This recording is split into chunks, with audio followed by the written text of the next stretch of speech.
graça e a paz, boa noite. Hoje é o 26º dia, vamos estar falando sobre crescendo por meio da tentação. Feliz é o homem que não cede e não pratica o mal quando é tentado, porque depois receberá como recompensa a coroa da vida que Deus prometeu àqueles que o amam. Tiago 1:12. Minhas tentações têm sido minhas mestras em teologias. Martim Lutero. Toda tentação é uma oportunidade para fazer o bem. No caminho do amadurecimento espiritual, até mesmo a tentação se torna um degrau, em vez de uma pedra de tropeço. Quando você percebe que ela é uma oportunidade tanto para fazer a coisa certa quanto para agir de maneira errada. A tentação apenas apresenta uma escolha, embora ela seja a principal arma de Satanás para destruir você. Deus quer utilizar para fortalecê-lo.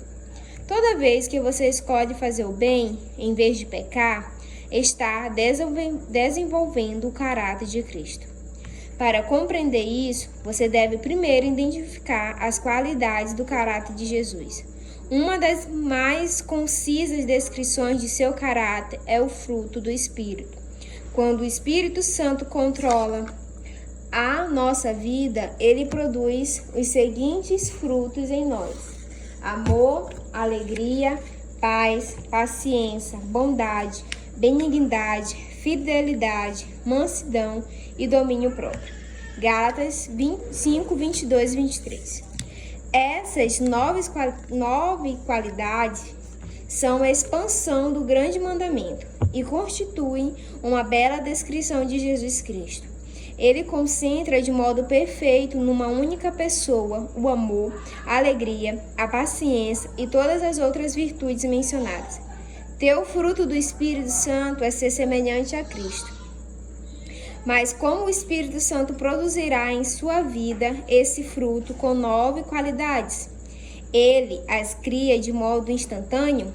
Será que um dia, ao se levantar pela manhã, você será repentinamente abastecido de forma plena com essas características? Não. O fruto sempre se desenvolve e amadurece lentamente. Esta afirmação é uma das mais importantes verdades espirituais que você poderá aprender. Deus desenvolve o fruto do Espírito em sua vida, permitindo que você vivencie situações nas quais será tentado a exteriorizar uma qualidade exatamente oposta. O desenvolvimento do caráter sempre envolve uma escolha e a tentação propicia essa oportunidade. Por exemplo, Deus nos ensina a amar, colocando pessoas desagradáveis ao nosso redor. Amar pessoas agradáveis e que ainda por cima são amáveis conosco não exige nenhum caráter. O Senhor nos ensina a verdadeira alegria no meio da aflição, quando nos voltamos para Ele. A felicidade depende de circunstâncias externas, mas a alegria fundamenta-se no relacionamento com Deus. O Senhor promove a verdadeira paz dentro de nós, não fazendo com que tudo saia como planejamos, mas permitindo períodos de confusão e insegurança. Qualquer um pode se sentir tranquilo observando um belo pôr do sol ou relaxando durante as férias, mas aprendemos a verdadeira paz quando optamos por confiar em Deus em situações nas quais somos tentados a ceder à preocupação e ao medo. Da mesma forma, a paciência é desenvolvida em situações nas quais somos forçados a esperar, enfrentando a tentação de nos entregarmos à ira por causa de nosso pavio curto. Deus recorre a situações opostas de cada fruto para nos permitir escolher. Você não pode afirmar que é bom se jamais foi tentado a ser mal. Não pode se dizer fiel se nunca foi tentado a ser infiel. A integridade é construída ao se derrotar a tentação da desonestidade. A humildade cresce quando nos recusamos a ser arrogantes. A perseverança desenvolve-se sempre que resistimos à tentação de desistir. Cada vez que você derrota uma tentação, torna-se um pouco mais semelhante a Jesus. Como a tentação se manifesta? É bom saber que Satanás é absolutamente previsível. Ele tem usado a mesma estratégia e os velhos truques desde que o mundo foi criado. Todas as tentações seguem um padrão idêntico. É por isso que Paulo declara: estamos bem familiarizados com os seus esquemas malignos. 2 Coríntios 2:11. A Bíblia ensina que a tentação segue um processo de 4 etapas, que Satanás fez uso tanto na tentação de Adão e Eva quanto na de Jesus. Na primeira etapa, Satanás identifica um desejo dentro de você. Pode ser um desejo pecaminoso, como de vingança ou de controlar os outros.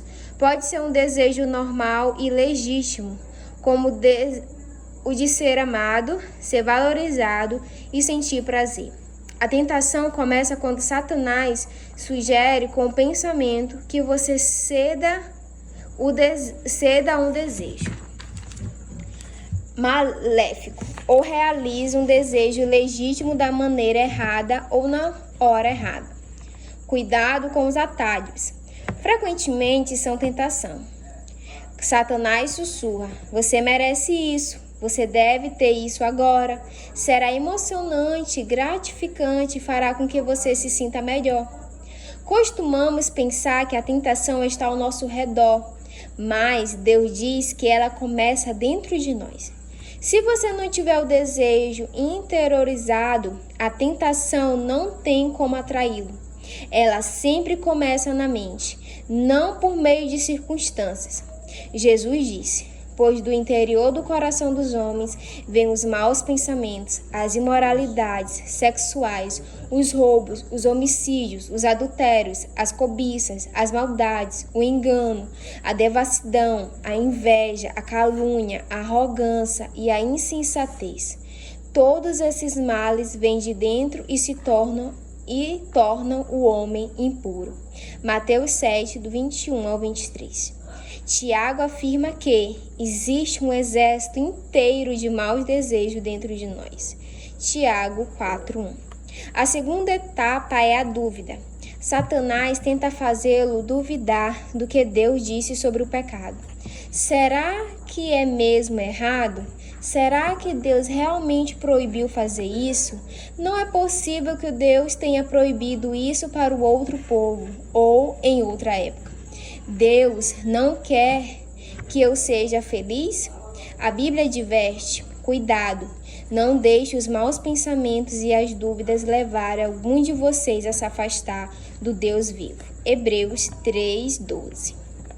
A terceira etapa é o engano. Satanás é incapaz de falar a verdade, por isso é chamado pai da mentira. João 8:44. Tudo que ele lhe disser será falso ou nada além de meia-verdade. Ele oferece a mentira em substituição ao que Deus já diz em sua palavra. Satanás diz: você não vai morrer, você será mais sábio do que Deus. Você pode não ser punido por isso. Ninguém vai saber. Isso vai resolver seus problemas. Além do mais, todos estão fazendo isso. É um pecado insignificante, mas um pecadinho é como uma gravidez recente, acabará aparecendo. A quarta etapa é a desobediência. Você acaba agindo de acordo com a ideia que vinha cogitando na mente. O que começou como uma ideia nasce como uma conduta. Você cede a qualquer coisa que chamar sua atenção. Acredita nas mentiras de Satanás e cai na armadilha sobre a qual Tiago nos alerta. As pessoas são tentadas quando são atraídas e enganadas pelos seus próprios maus desejos. Então, esses desejos fazem com que o pecado nasça. E o pecado, quando já não está maduro, produz a morte. Não se enganem, meus queridos irmãos. Tiago 1, do 14 ao 16. Superando a tentação. Compreender como a tentação se manifesta é bastante proveitoso, mas alguns passos não são necessários para que você venha a superá-la. Recuse a ser intimidado. Muitos cristãos são aterrorizados e aviltados por pensamentos tentadores, sentindo-se culpados por não estarem fora do alcance da tentação. Eles sentem vergonha pelo simples fato de terem sido tentados, sinal de que não entendem o verdadeiro significado de maturidade espiritual. Você jamais se livrará da tentação. Em certo sentido, você pode considerar a tentação um elogio. Satanás não precisa tentar aqueles que já fazem a vontade dele, pois já lhe pertencem. A tentação é um indício de que Satanás odeia você, mas não é um sinal de fraqueza ou de vida profana. Isso também faz parte de nossa natureza, pois somos humanos e vivemos no mundo destituídos de Deus. Não fique surpreso, abalado ou intimidado por isso. Seja realista quando a inevitabilidade da tentação. Você jamais poderá evitá-la completamente. A Bíblia diz: quando chegar a tentação, mas não, se chega a tentação. Paulo orienta, lembre-se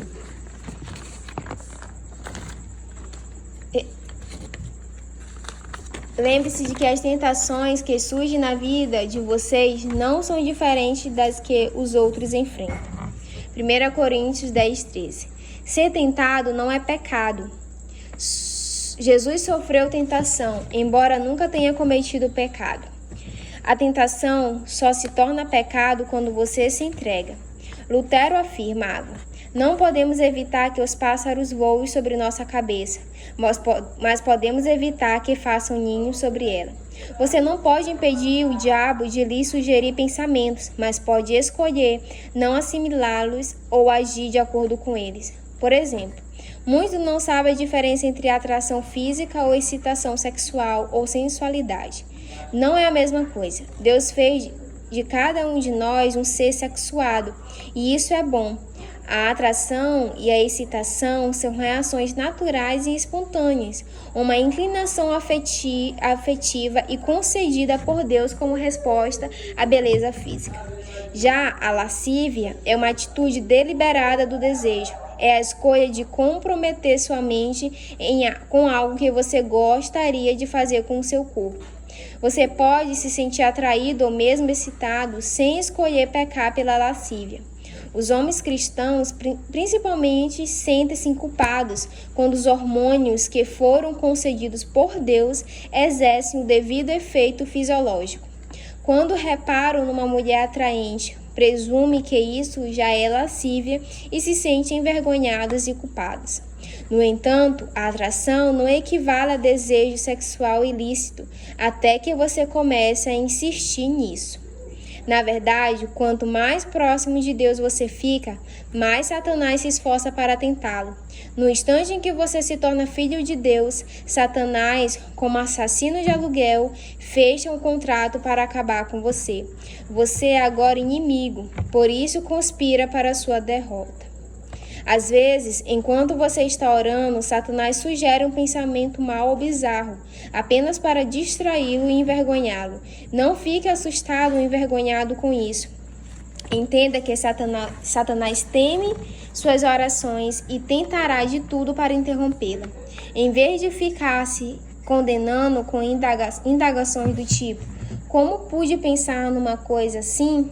Considere isso uma distração provocada por Satanás e volte imediatamente a se concentrar em Deus. Reconheça seu padrão de tentação e prepare-se. Há situações que eu deixo mais vulnerável a tentações do que outras. Algumas circunstâncias farão você tropeçar quase imediatamente, enquanto outras não o incomodarão muito. São situações preparadas para atacar seus pontos fracos, e você precisa também identificá-los, pois Satanás certamente os conhece. Ele sabe exatamente o que pode fazer você cair e trabalha incessantemente para cercá-lo com essas circunstâncias. Pedro adverte: estejam sempre atentos, o diabo está querendo atacar e não quer outra coisa senão apanhar vocês desprevenidos. 1 Pedro 5:8. Pergunte a você mesmo: quando sou mais tentado? Em que dia da semana? A que hora do dia? Pergunte: em que lugar sou mais tentado? No trabalho? Em casa? Na casa do vizinho? No bar? No aeroporto? No hotel? Fora da cidade? Pergunte: quem está comigo nos momentos em que eu sou mais tentado? Amigos? Colegas de trabalho? Uma multidão de estranhos? Sou mais tentado quando estou só? Pergunte também: como normalmente estou me sentindo quando sou mais tentado? Pode ser quando você está cansado, solitário, entediado, deprimido ou sob pressão. Ou talvez quando está magoado, zangado, preocupado. Ou ainda após um grande sucesso ou momento de enlevo espiritual. Você deve identificar seu padrão de tentação e então se preparar, a fim de evitar tais situações tanto quanto possível. A Bíblia nos adverte continuamente em nos prevenirmos para enfrentar a tentação. Mateus 26:41, Efésios 6:10-18, 1 Tessalonicenses 5, dos 6 e 8, 1 Pedro 1:13, 4:7 e 5:8. Paulo admoesta: não dê ao diabo a oportunidade para tentar vocês. Efésios 4:27. O planejamento prudente reduz a tentação. Siga o conselho de Provérbios. Pense bem no que você vai fazer. Evite o mal e caminhe sempre em frente. Não se desvie nem um só passo do caminho certo. Provérbios 4:26 e 27. O povo de Deus evita os maus caminhos e se protege, observando o lugar por onde vai. Provérbios 16:17. Peça ajuda a Deus. O céu tem uma linha direta 24 horas para a emergência. Deus quer que você peça ajuda quando a tentação estiver muito forte. Ele diz: clama a mim no dia da angústia, e eu o livrarei, e você me honrará. Chamo isso oração micro-ondas, porque é rápida e objetiva. Socorro. Quando bate a tentação, você não tem tempo para uma conversa longa com Deus. Simplesmente clama por socorro. Davi, Daniel, Pedro, Paulo e milhões de outros fizeram esse tipo de oração instantânea, pedindo ajuda na hora da aflição. A Bíblia garante que o nosso pedido de socorro será ouvido, porque Jesus se compadece de nossa luta. Ele enfrentou as mesmas tentações que nos afligem. Cristo compreende as nossas fraquezas, pois ele enfrentou as mesmas tentações que enfrentamos, ainda que não tenha cometido pecado. Hebreus 4:15. Se Deus está aguardando para nos ajudar a derrotar as tentações, por que não pedimos sua ajuda com mais frequência? Falando com franqueza, às vezes não queremos ser ajudados, queremos ceder à tentação, embora saibamos que é errado. Nesses momentos, achamos que sabemos mais do que Deus o que é melhor para nós. Em outras ocasiões, ficamos envergonhados de pedir o auxílio divino, porque continuamos a ceder à mesma tentação repetidas vezes. Deus, porém, jamais se irrita, se aborrece ou perde a paciência se continuamos recorrendo a Ele. A Bíblia diz: tenhamos confiança e cheguemos perto do trono divino, onde está a graça de Deus.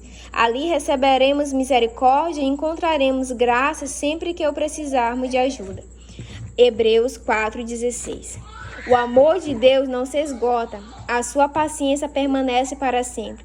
Se você tiver de clamar pela ajuda de Deus 1000 vezes por dia, a fim de derrotar uma tentação em particular, Ele ainda estará ansioso por lhe demonstrar misericórdia e graça.